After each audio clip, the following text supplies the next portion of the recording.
right, what's going on, everybody?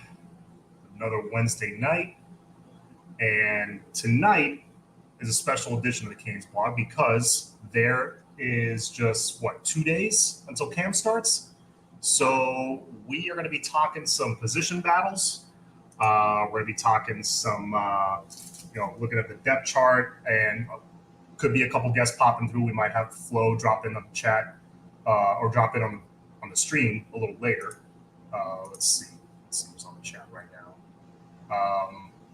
But yeah, lots to talk about. There was that rumor swirling around Twitter earlier today. Again, it seems like it's just a rumor, but the whole thing about Miami joining the Big Ten if the ACC does not bring in Notre Dame. So can talk about that if you guys like. I personally would love to see Miami face tougher competition in general. So I would love to see them in the Big Ten. E-Dub Kane, what's going on, man? I would love to see them be able to play Michigan, Ohio State, Penn State, Michigan State. I would love for a chance to have that kind of schedule. What's going on, Randy?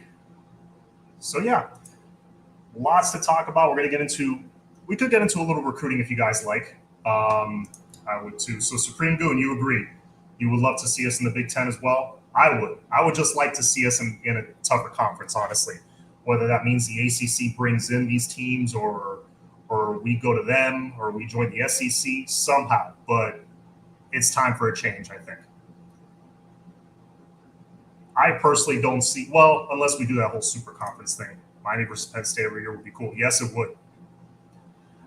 I remember back in 2001 where we went up to Happy Valley where they packed 110,000 into, I forgot the name of that stadium, but the fans were wearing all white. It was just jam-packed. It was super loud. They were doing that ceremony for Adam Telefero, who was paralyzed a couple years before. It was pretty cool. And then Miami stepped on the field, and pretty much from the first possession, we just demolished them and just silenced that stadium. But still, the Big Ten has some of the best atmospheres in college football. I mean, those stadiums are all massive. The Big House, I would love to, maybe travel there for an away game. That's on my bucket list. What's up, Javier? What's going on, man? Love recruiting. Recruiting talk's always good. But camp's about to start, Randy. There's 31 days until the season starts. It's right around the corner, man. We got some position battles. I don't like it because we will have more cold games. Somebody on Twitter brought that up. And actually, somebody responded to my post that I would love to see us in the Big Ten. Yeah, that is a good point. We would be in more cold weather games. But, Javier, if you remember in the early 2000s, we played a few cold weather games. Did it really matter? I mean, I know we were a dominant program at the time, from 2000 to 2003. But it didn't matter, honestly. I mean, if we're good, we're good. I don't care what the weather is, honestly. 904, what's going on?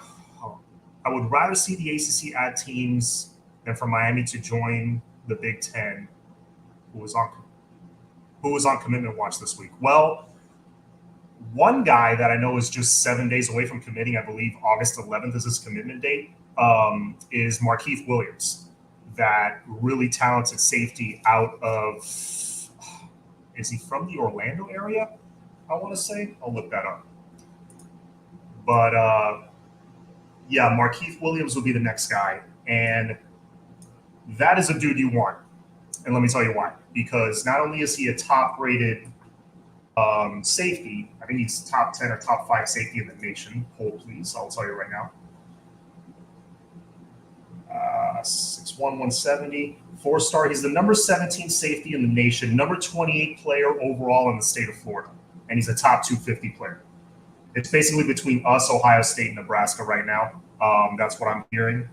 But Markeith Williams, if you don't know the story, basically he played he was in a game where he fractured his wrist, refused to come out of the game, finished the game, and not just finished it, but finished the game and led the team in tackles.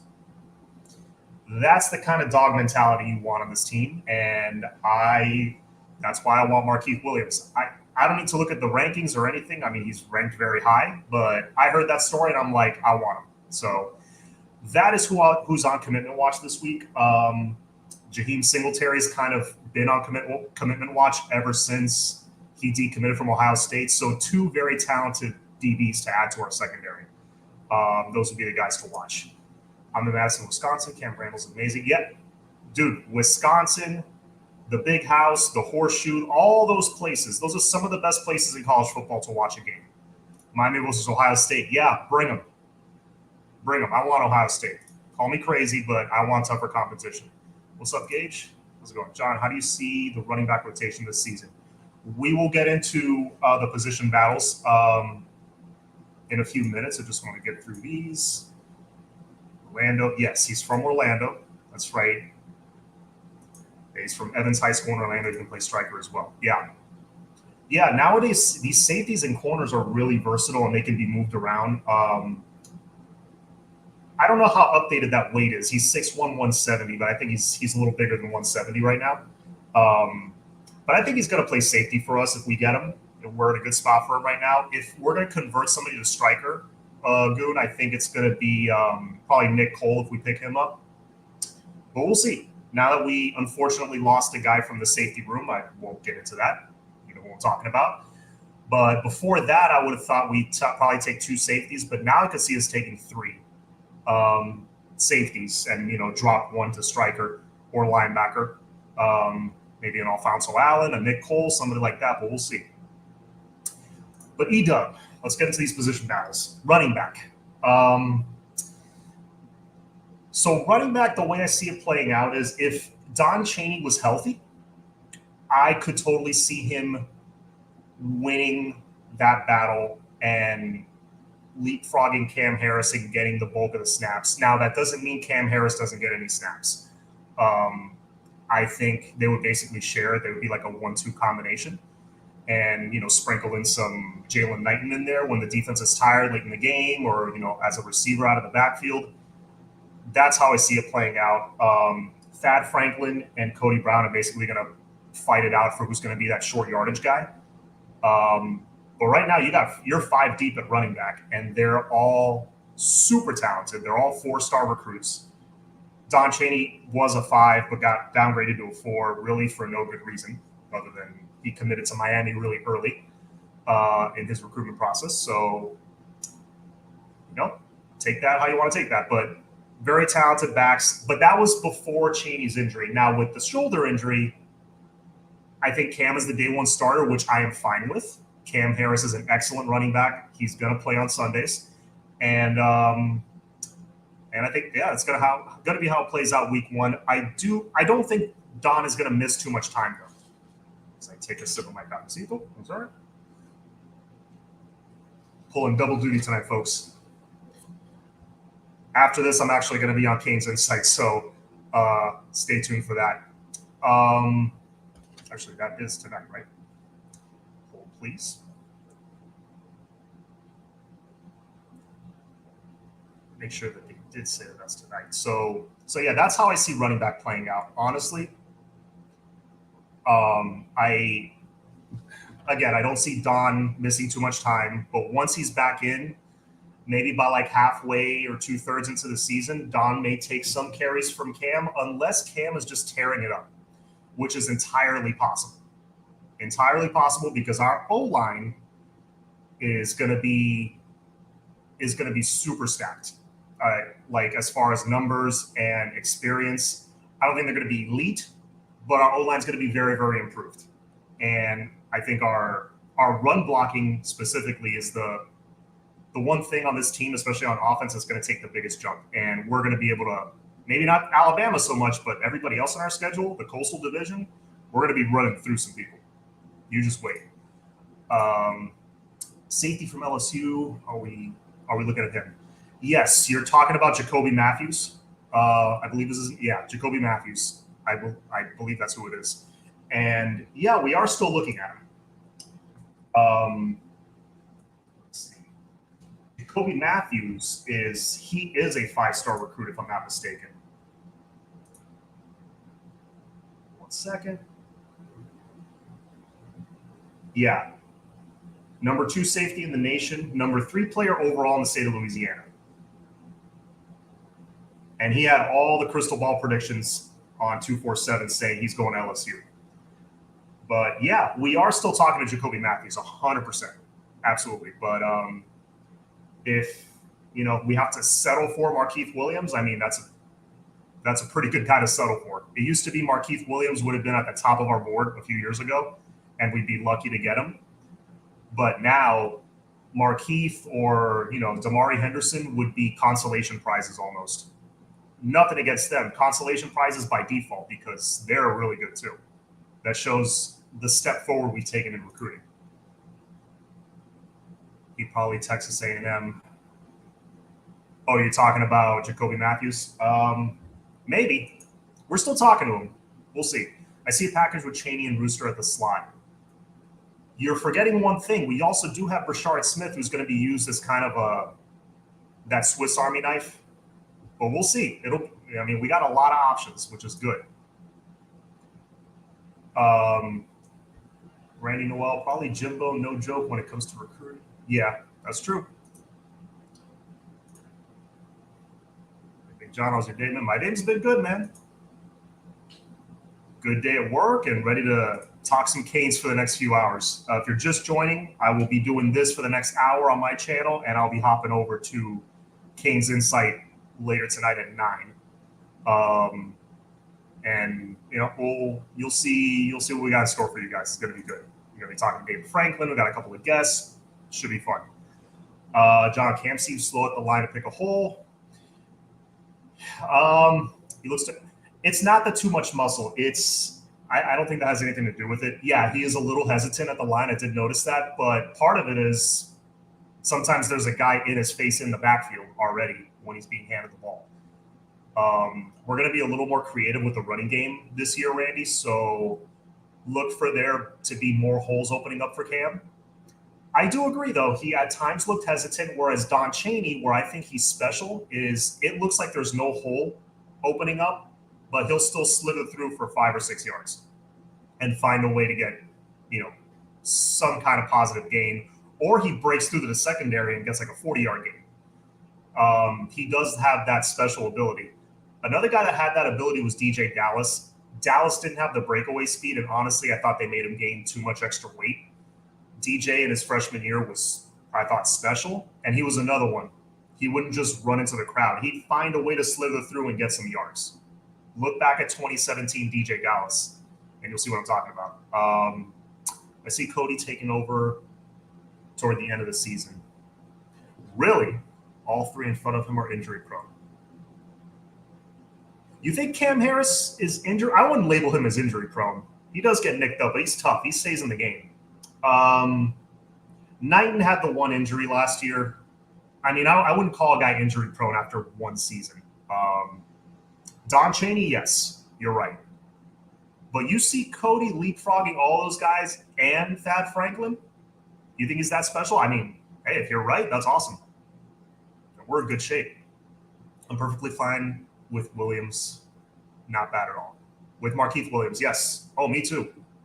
That dude, if you look at his tape, that dude is a legit top 10 safety, in my opinion. Tough as nails, great tackler. And another thing I like about Markeith Williams, go watch Steve-O and Max's show from last night. I watched it this morning, and they looked at his film. And one thing that stood out to me is that dude never takes a wrong step when that ball is snapped. He reads the play immediately, knows exactly where to go, knows exactly who his assignment is, and goes right to the ball carrier. So some guys have that makeup speed where if they make a mistake, they can get there. He has that, but he doesn't need to pull it out. He's always in the right place at the right time to make a play. So, well, yes, Williams is a bad man. Exactly. That's where I was getting at. Smith going to be in that Percy Harvin role. I could see that, and we'll get to that. We'll get to the wide receivers in a little bit. But that's my take on the running back position, guys. Honestly, Chaney is that guy. He is. We just need him to get healthy. Until then, it's going to be Cam, which again, I'm fine with.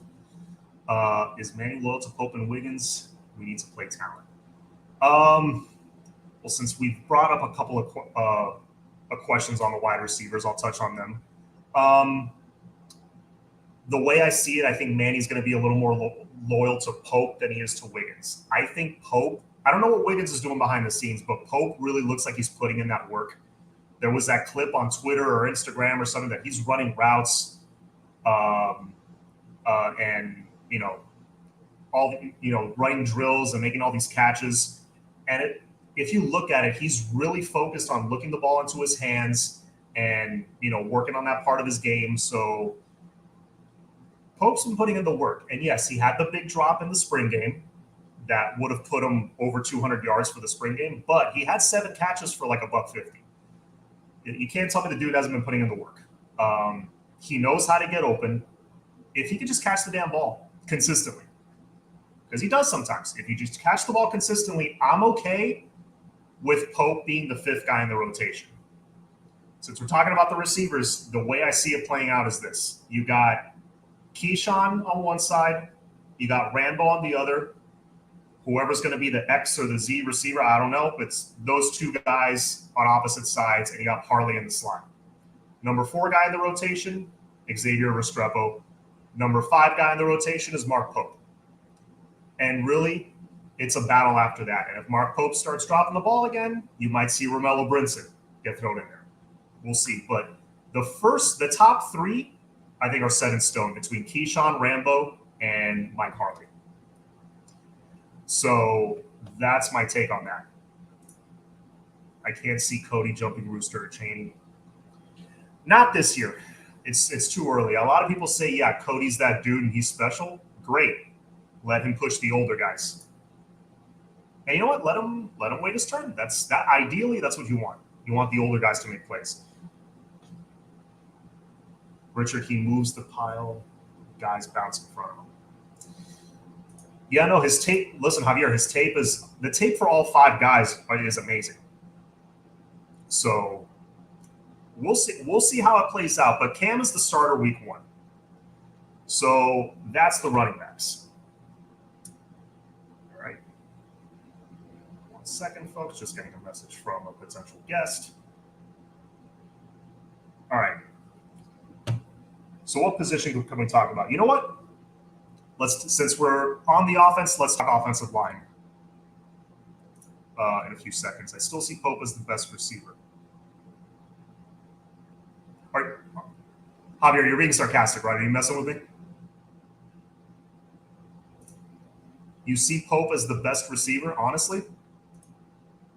For me, that dude, the guy who proved it on the field last year was Mike Harley with his stats. He put up 800 yards in basically half a season.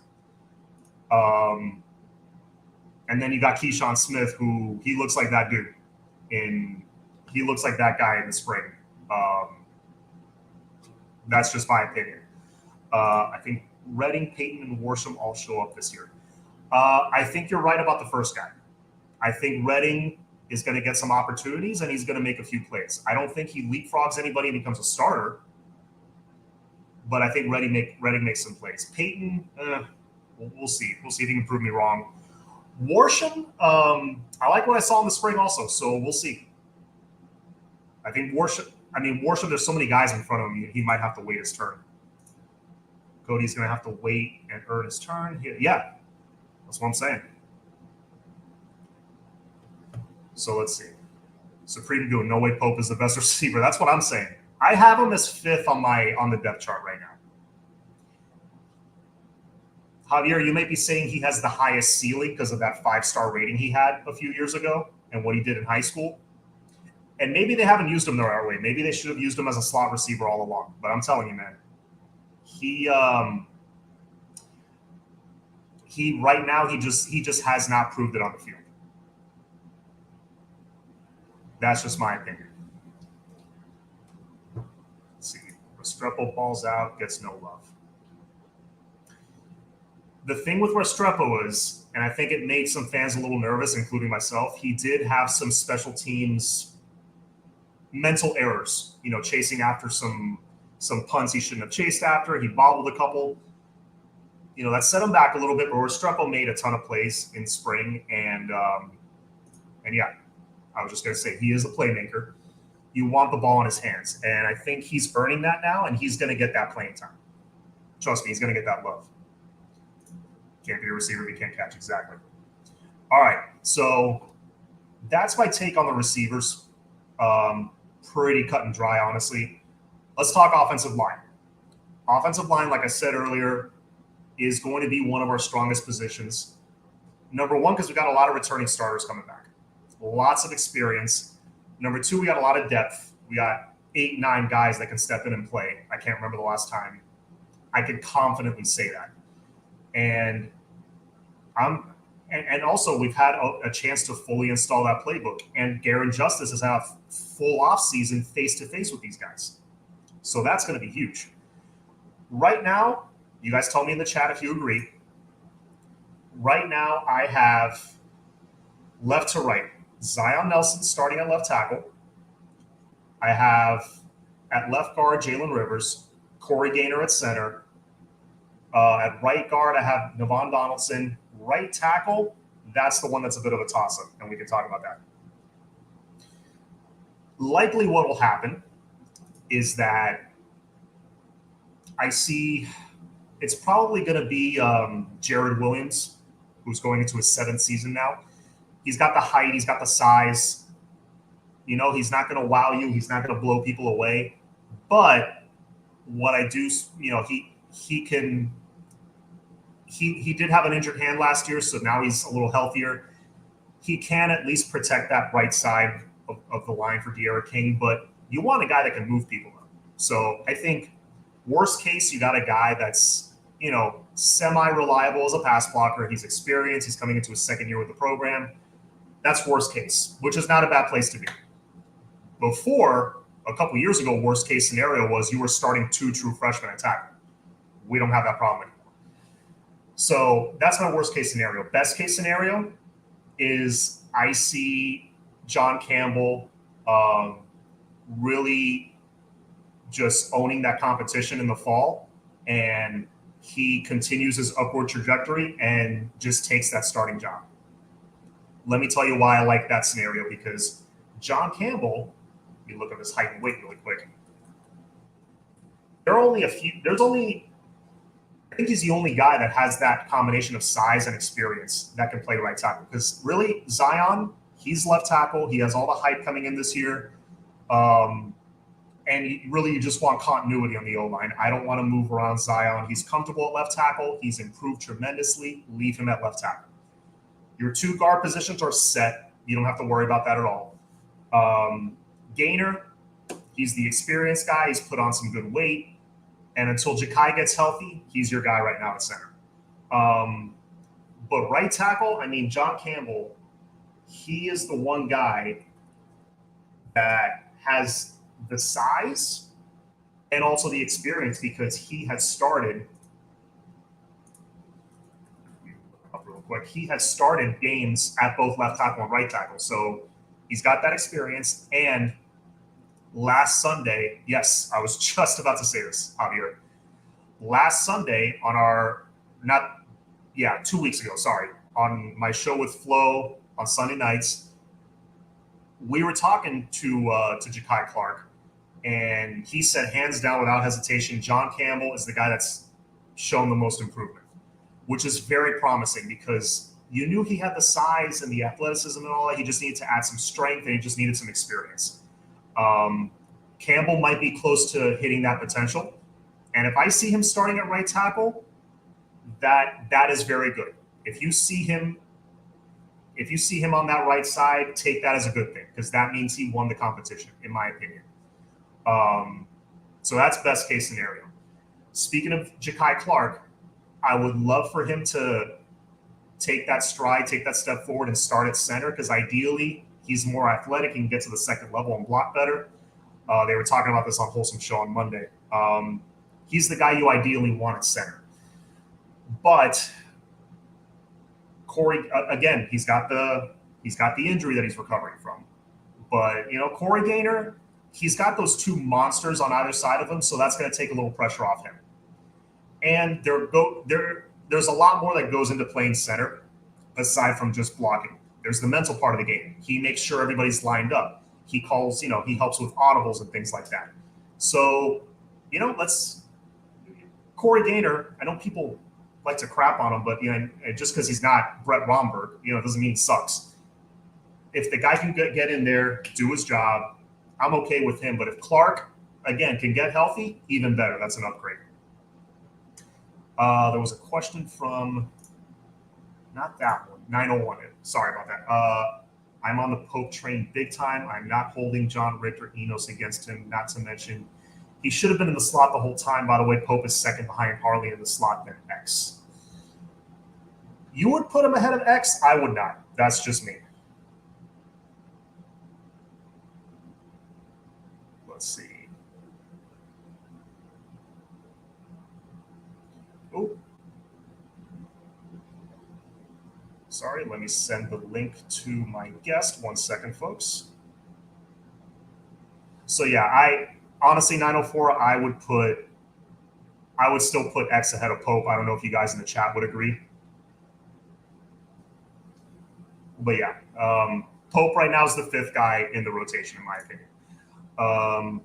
Let's see, Brinson going to be special. Everybody talks about him cooking Marshall, but we seem to forget about last year when West played IMG and he absolutely killed Elijah Ricks, who now plays at LSU.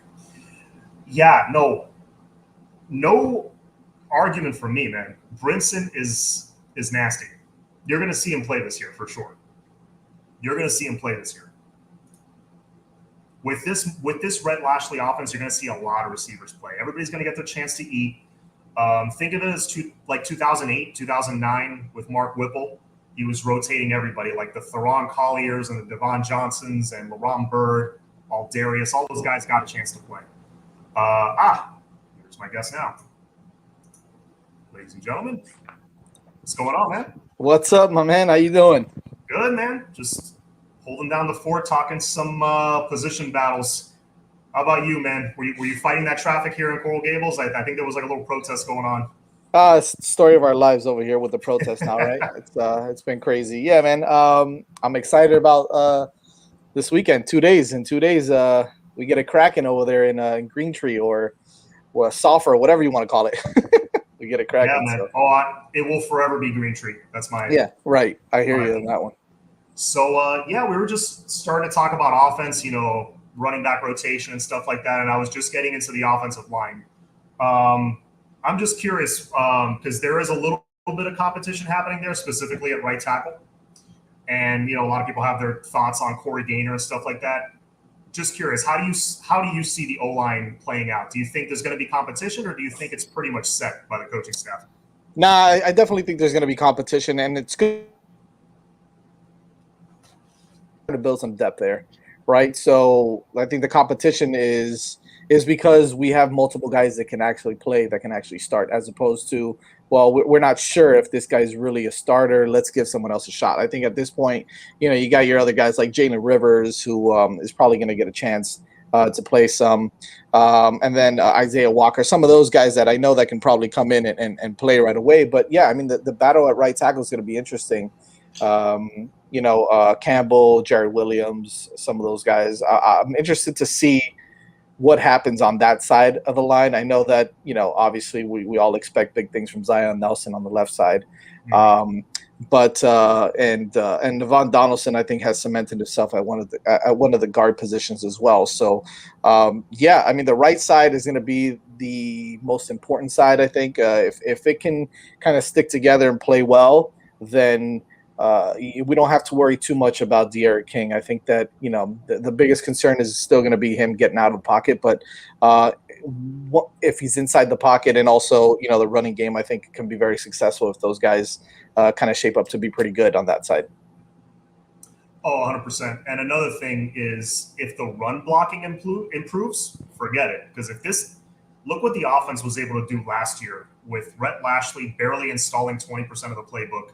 We really couldn't run the ball with any kind of consistency. And look how much we scored in some games. Yeah. Yeah, it was a bit disappointing, right? You're definitely right on that from the running perspective. And we had injuries too a little bit. I guess you could say Don Chaney wasn't 100% all year. Neither was Jalen Knighton, obviously towards the end of the year.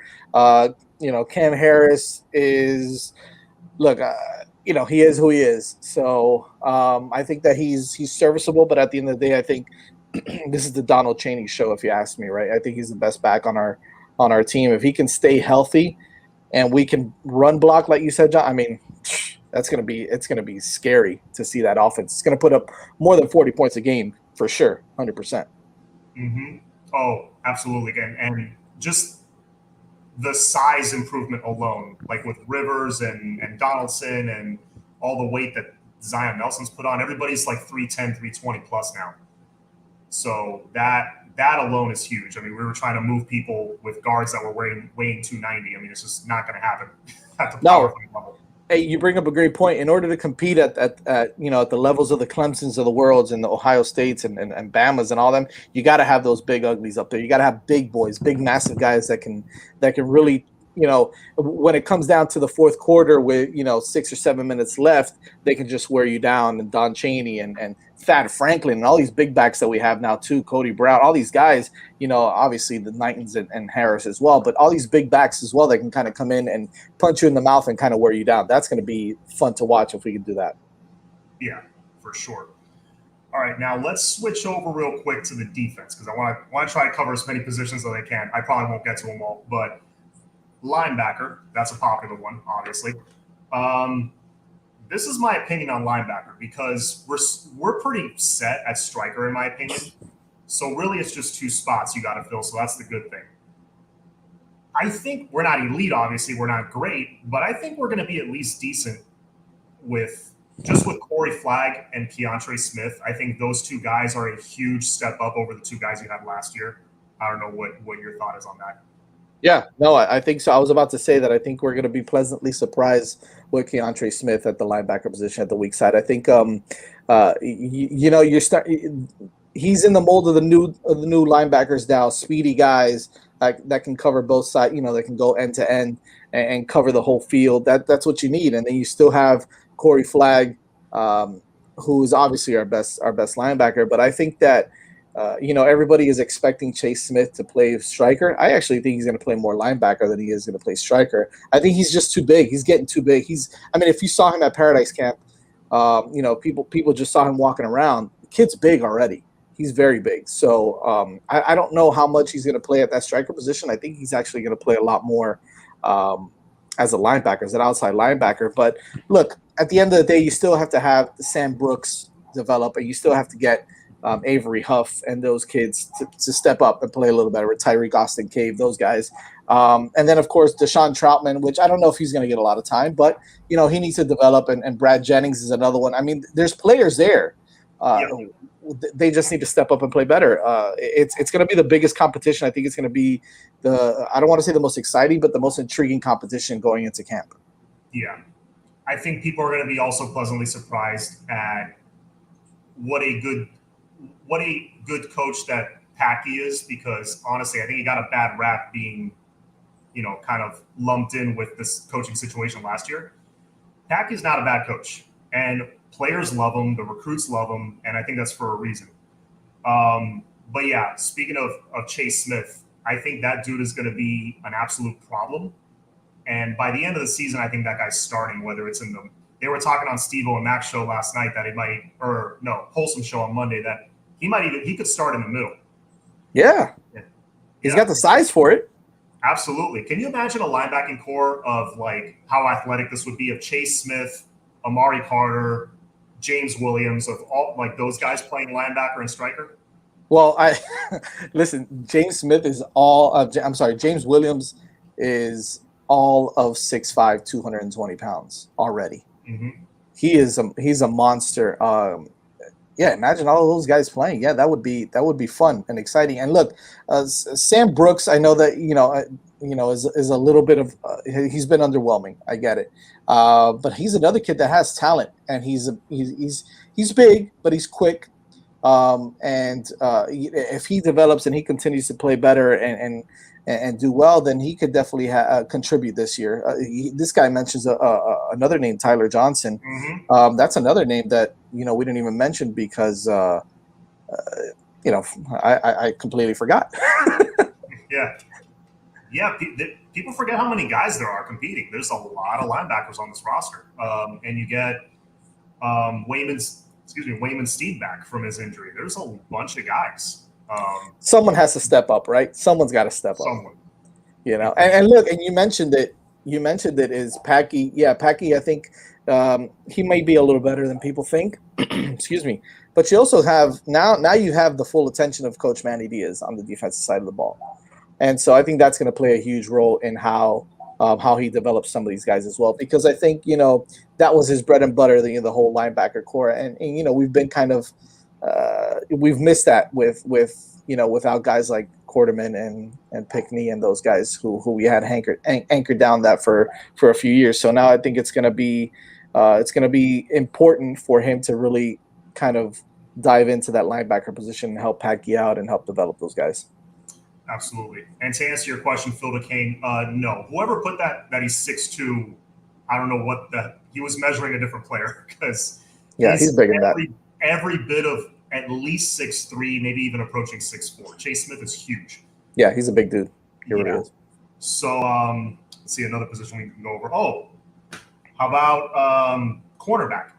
That's another one that was a topic of conversation last year. We very much improved the position just with the acquisition of Tyreek Stevenson alone. He's going to start. Now, the question is who's going to start opposite him? I have my thoughts. I think it's either going to be, you're going to go with the tried and true experienced guy and DJ Ivy. Hopefully DVD and T-Rob have worked with him on turning around and looking for the ball and all that stuff. And maybe he can be more if he's just more consistent, I'm happy. My dream scenario is the guy that has a super high ceiling, Isaiah Dunson, continues improving, and he just takes that job, and then Corey Couch can play the slot. That's my dream scenario. I don't know. How do you see that composition playing out? Yeah, it's funny you mentioned Dunson because I was on Dono's show earlier today. We were covering the Canes a little bit, and someone mentioned the same thing, Isaiah Dunson, as a kid that could surprise at that position. And, I agree. Look, here's the good news, right? You got T-Rob and you got DVD. And I put DVD in there because he has proven that he has been able to help develop some of these kids already. I'm really impressed with what DVD has done, not only on the recruiting trail, but helping the kids now that are on the team. And you got T-Rob, who's obviously, proven that he can put some guys in the league as well. So Dunson, I think, is going to be a big surprise. Look, at the end of the day, though, I think that if Mr. Blades is healthy, God willingly, that I think that's the guy that starts. If he's healthy, if he's ready to go. I don't know what the situation is with him, to be honest with you. But DJ Ivy, you mentioned him, tried and true. He's been in the program for a while. I love Corey Couch. I think he's more of an inside guy. Also, I think he's more of a slot cover, but he can go out there and play outside as well. So I wouldn't knock him. I know it's his size that a lot of people are worried about, is that he's skinny, but listen, he proved it last year that he can play. He can cover some of those guys out there also. So Tyreek Stevenson, I think that's set. It's the other side of the ball. That's the other side. I'm sorry, of the field. That's going to be competitive. And the good news is that you have some players that can play a little bit, and Marcus Clark is another one. Jalen Harrell is another one that's moved to that position also, right? So you got some other guys that can play a little bit. We'll see what happens there. Yeah, 100%. Javier thinks Ivy will have a breakout year. I hope you're right, man. One of those veterans under the tutelage of these new coaches has to step up. And yeah, I'm a Corey Couch fan. I think his lack of size got a little bit exposed in the bowl game, but he's a guy that can cover downfield and knock those passes away to prevent big plays. He did it multiple times last year. He won the game against Virginia Tech, in my opinion, with that interception. Yeah. We got some playmakers back there. Now, sticking with the defense, the last position group I want to go over is the defensive line. The defensive ends, obviously, you lose 3 NFL guys, 2 first-rounders. It's going to be tough for any team to recover from that.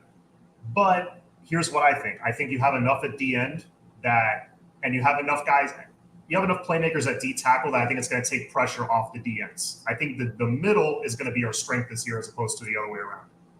Yeah, I agree. It's tough to replace those guys, right? I don't think you can replace them. I think the guys got to play, within themselves. Jafari Harvey, I think, is the one that needs to step up this year. I know that DeAndre Johnson coming in, the transfer out of Tennessee, I think can come in and make some noise, but you're going to need Jafari Harvey to step up. You're going to need Zach McLeod now that he's got his hand on the ground. To play, and I think that might be his best position anyway. So I think he's going to excel there. I don't expect any of them to be, Jalen Phillips or Quincy Roche or Greg Rousseau, but I mean, not too many people can be those guys anyway. So and of course I call them the Williams brothers, but Cam and Chance, those guys have to step up also. I mean, there's some other guys out there. Elijah Roberts, I think, is he still playing outside? Is he still outside? Yeah, right. Or is he inside now? From what I'm hearing, they want to try him on the outside. Okay. They want to move him around, probably have him on the outside. So we'll see. He's like at 270, 265, 270 right now. So yeah, he's a bigger guy. Bigger guy. So more of like a NASCAR package kind of guy. So yeah, we'll see how he develops. But he's another guy from my alma mater, Columbus. So I'm especially rooting for him. Absolutely. And Jabari Ishmael. I know he came in like super skinny, but I don't know if I follow him on Instagram, and he posted like his, the guys from last year posted their recruit pictures recently because they didn't get a chance to last year. Right. He posted some pictures, and he looks much bigger. Yeah, he's another one that looked big at Paradise Camp. We saw him there too, and yeah, he looks much bigger also. I mean, look, they're in the David Feely program, so that you've seen the progression of a lot of these kids starting to bulk up and get bigger in that strength and conditioning program. So I think there's talent there. I think it still needs to be developed a little bit, but you got Jess Simpson back too, which we all know what he was able to do when he was here. But I totally agree with you. It's the inside that's going to carry the outside this year. Too much talent on the inside, and I think that it's going to help. It's going to help the guys on the outside be a little more productive. I definitely agree with you there. For sure, yeah. And if what they're expecting from Nesta happens, and he can put it together, and Leonard Taylor can contribute, kind of like how Marcus Forston did his freshman year, man, that's going to be a special D tackle group, in my opinion. Do you think Leonard Taylor starts? No. Or do you think it's well, I think it's probably going to be Harrison Hunt, right? Harrison Hunt, I mean, there's going to be packages, I think, where they have Nesta and Hunt there at the same time. Last year, everybody was saying, oh, just play him every down. They're both 3 technique guys, so that's tough. You gotta have that 1 or 2 technique guy on the other side. On some occasions, it's more complicated than that, but yeah, I think you're going to have a rotation of Nesta, Harrison Hunt, John Ford, Jordan Miller, who I am hearing great things about Jordan Miller, that he's since Jess Simpson came back, he's taken the biggest step forward. Right.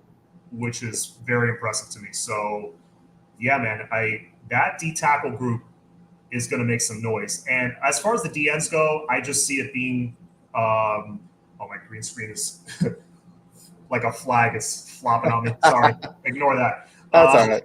That's why you just got to paint it all, and get the fat heads and. Yeah. I got to move this around somehow.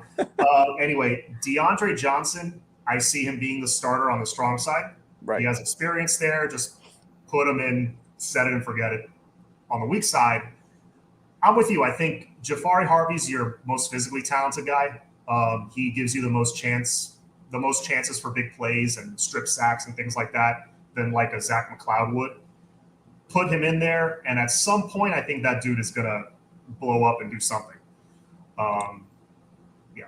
I think so too. He needs to, though. He needs to, because I think this is a year for him, after being behind guys like Phillips and Roche and Rousseau for a few years. I think now is the time for him. He probably – I like to think that he learned a lot from those guys. And so – I'd like to see him be more productive. And then there's probably going to be downs when, like you said, with a NASCAR package or something like that, where you're going to have multiple guys, multiple edge guys on the field at once. You may have McLeod and Harvey and DeAndre Johnson all on the field at the same time. It all depends on what type of package. You probably know better than that, better about that than I would. But I think that this is a great conversation to have. It's exciting because there's multiple players, multiple talented players that can get on the field and be productive. Whereas, maybe a year or two ago, we were kind of wondering, well, who the hell is behind Roche, or who the hell is behind Phillips and Rousseau? Like, do we have it? And that's important to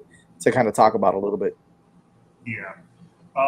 Since you hopped on a little bit after we talked about the wide receivers, your thoughts on who basically the top 4 or 5 rotation is going to be? Because I think it's going to be Keyshawn, Harley, Rambo starting, behind them Xavier and Pope. That's pretty much your starting 5, and it's a competition after that. Yeah, I think that look, you mentioned the guys that I probably would have said, right? Definitely, I love both Smith and Restrepo. I think they both are interchangeable. I think maybe Smith brings a couple more things with his size that Restrepo, not saying that he can't do, but it's just a little bit of a different skill set. But I love both of them. Obviously, Harley and Rambo. But I think the guys that I think are going to make an impact are the new kids coming in. The new kids, Brashard Smith and Romello Brinson and Jacoby George. Look for one of them to kind of, come out in camp and do some damage. And I don't know if, I think that they're all healthy and they're all ready to go. But I wouldn't be surprised if one of those 3 or maybe 2 of those 3 kind of come in and make an impact right away. Listen, we were disappointed with the wide receivers last year. It was Mike Harley, and then we were kind of, wishing for someone else to kind of step up. Now you've got Rambo coming in. You've got obviously Harley back. You've seen the development of Keyshawn and Restrepo. But now you still want to see Peyton. You want to see what he gets, what he does. You want to see what's his kid, Michael Redding. That's another one that we haven't even, that we really don't remember too much about. So there's a lot of talent there. But I think that some of these younger kids, the Brashard Smiths and Romello Brinson, I think Romello Brinson can stretch the field. So if the guy can be productive, I think that's going to be exciting to watch too. So I'm looking for those young guys to come in and do something, or at least push the guys in front of them. Yeah.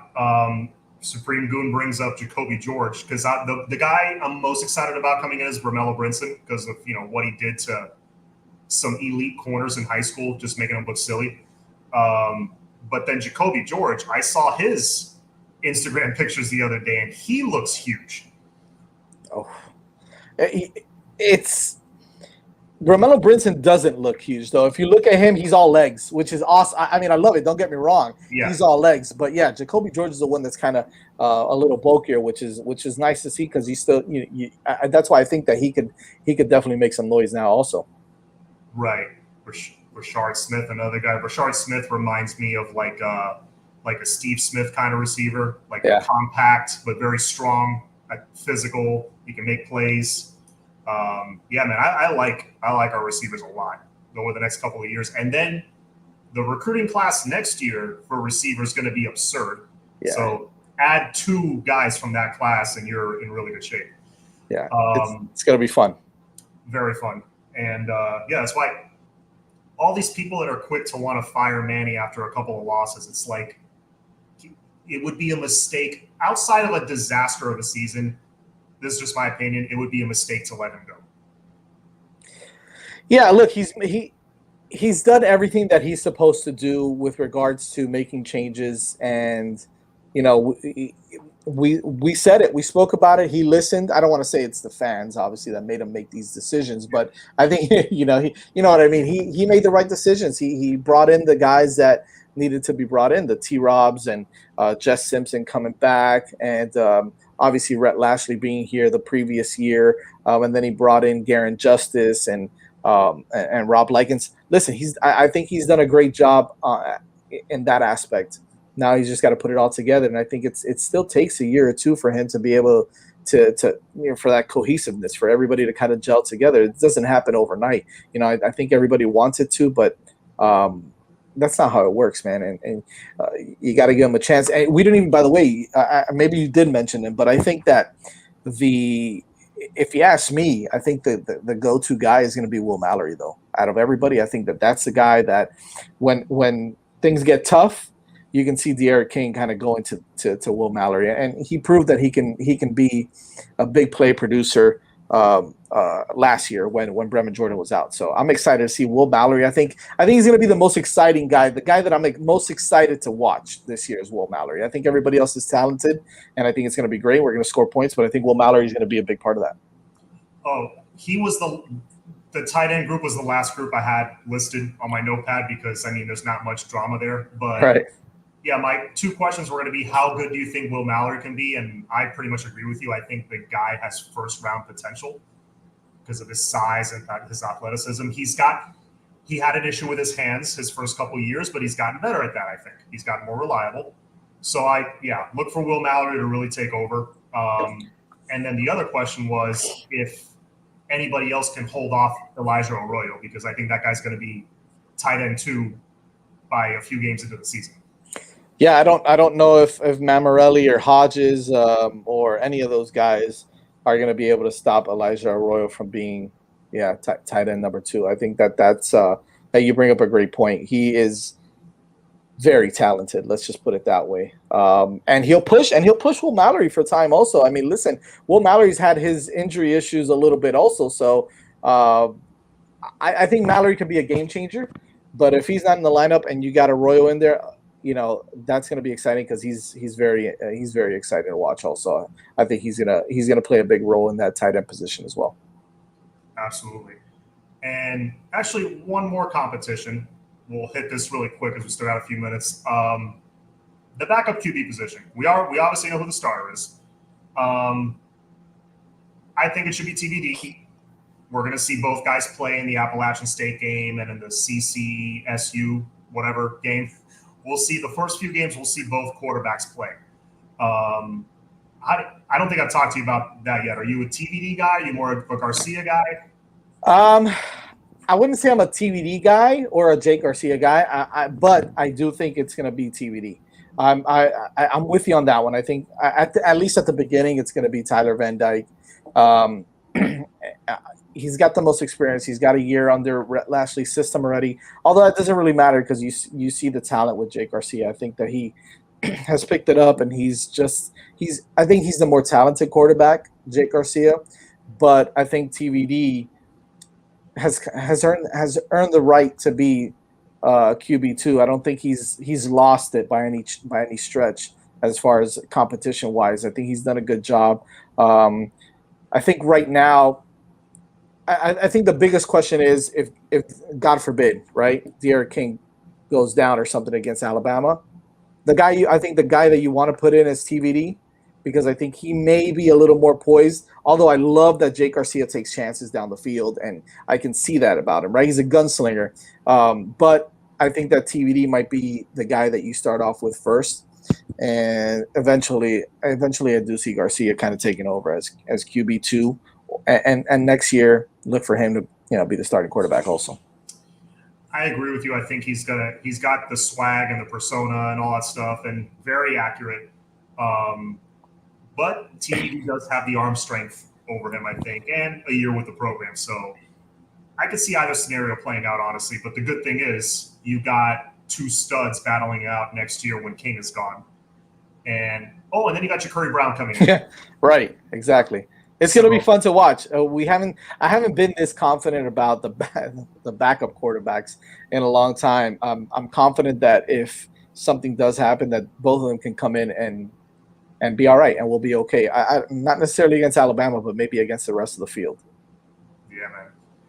Well, I'm excited. We'll see how these next 30 days play out. The season's right around the corner, man. It's 1 month exactly. 1 month exactly. 1 month exactly. And somebody put a thing on Twitter or something that because I guess NFL preseason starts this week. We now have football every week from now until February. Yes. I'm so excited about that. I can't wait, man. Yeah. I cannot wait.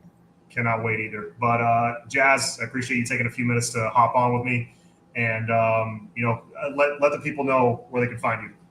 Yeah, awesome, man. Thank you. Yeah, you can find us on Twitter. It's at Six Rings Canes. That's the official handle for our show at Six Rings Canes. Obviously, myself, my own personal Twitter is at my also. A personal Twitter handle is at Jazz Santana. But check us out. I'm on. Typically, I'm on every Wednesday or Thursday, doing the Six Rings Canes podcast whenever we get the chance. Whenever anybody wants to show up, story of my life with these people. But no, it's fun. We have a good time talking Canes, and we'll yeah, man. Check us out on the Five Reasons Sports Network and Five Reasons Sports YouTube and the YouTube network as well. I think we're all a part of that one. So big shout out to them as well. So thank you so much, John. I appreciate it, man. Nah, no problem, man. And for all you guys on the chat, you'll see me in about 30 minutes on Canes Insight for that show. So stay tuned for that. And as always, folks, it's all about the U. Let's go Canes. Yes, sir. Have a good night. See you guys.